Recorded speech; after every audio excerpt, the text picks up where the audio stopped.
A Nebraska FFA member is one of only 4 in the nation to be selected as a finalist for the American Star Farmer Award. I'm Alex Makovica reporting on the Rural Radio Network. We have the pleasure of being joined by Jacie Wolfinger today of the Sumner-Eddyville Miller FFA Chapter out in central Nebraska. You are now a student at Oklahoma State University, but you are a finalist for the American Star Farmer Award. And Jacie, this is a big, big deal for those who aren't familiar with the intricacies of the National FFA organization. So I guess, first of all, just get us familiar with this award. Yeah. So the American Star Farmer Award kind of goes along with the American FFA degree. When you go to submit your application for the American FFA degree, you fill out a couple more essay questions and do a little part of a resume to be considered as a star. And so I did those extra few steps, submitted that into Nebraska, and I had to be selected as a winner out of the state of Nebraska for me to move on to the Nationals. So Nebraska selected me as their candidate and was considered as one of the top 4 finalists, and kind of found out that I was a top 4 finalist there towards the end of July, and then had my interview towards the end of August, and then they came out to my operation in Lexington, Nebraska, and filmed a video of my operation there towards the end of September. So that video actually came out a few days ago. It was really cool to see that. It was kind of just the icing on the cake of this whole thing. It took a lot of hard work and effort, and I've had so much support and help from many family members and friends, and I couldn't be more grateful to be considered a Star Farmer finalist.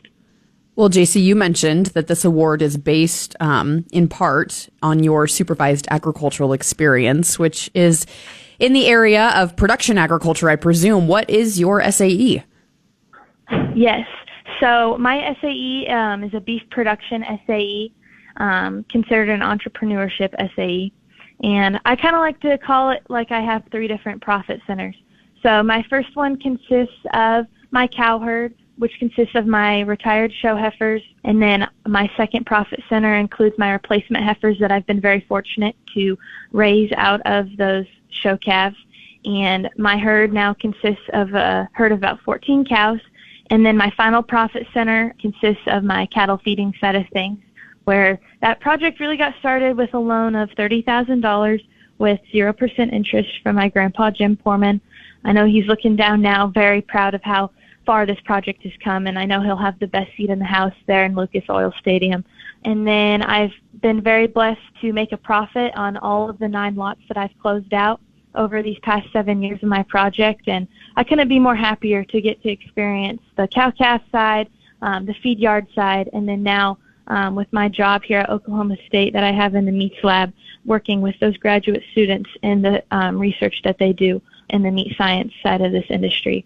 I've gotten to see a little bit of it all, and I think it's a cool, really well-rounded project.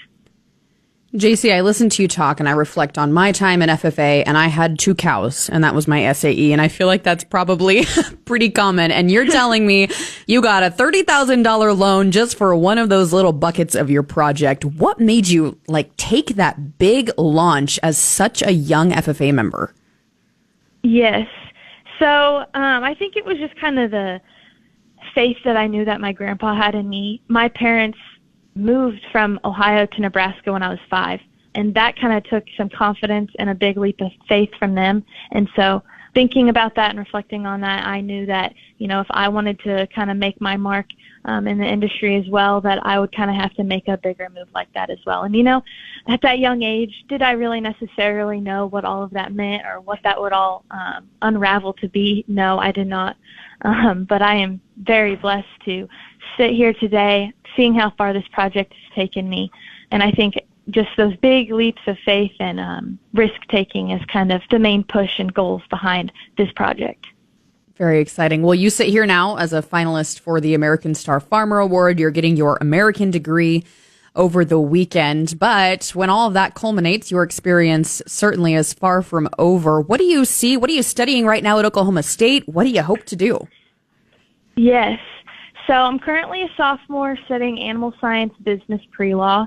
When people hear that major, they're kind of like, oh, you want to go to law school? That's not really my end goal. With that, I kind of just want to take the business side of that degree and kind of focus on that animal science business side. With my job that I currently have in the meats lab, I get to help with those grad students and the research that they do with meat science. And so that's kind of something that sparked my interest. And I've been thinking a lot about maybe potentially getting my master's in this field and continuing to see what this side of the industry has to offer and the future that it can bring to all of us. Jacie, the entire state of Nebraska cheering you on as you have been named a finalist for the American Star Farmer Award. That is Jacie Wolfinger of the SEM FFA Chapter joining us today. Jacie, thanks for your time. We appreciate it. Thank you. The Rural Radio Network will be bringing you national FFA reports over the next few days, and these reports are presented by the College of Agricultural Sciences and Natural Resources at the University of Nebraska-Lincoln and the Nebraska FFA Foundation. I'm Alex Makovica reporting.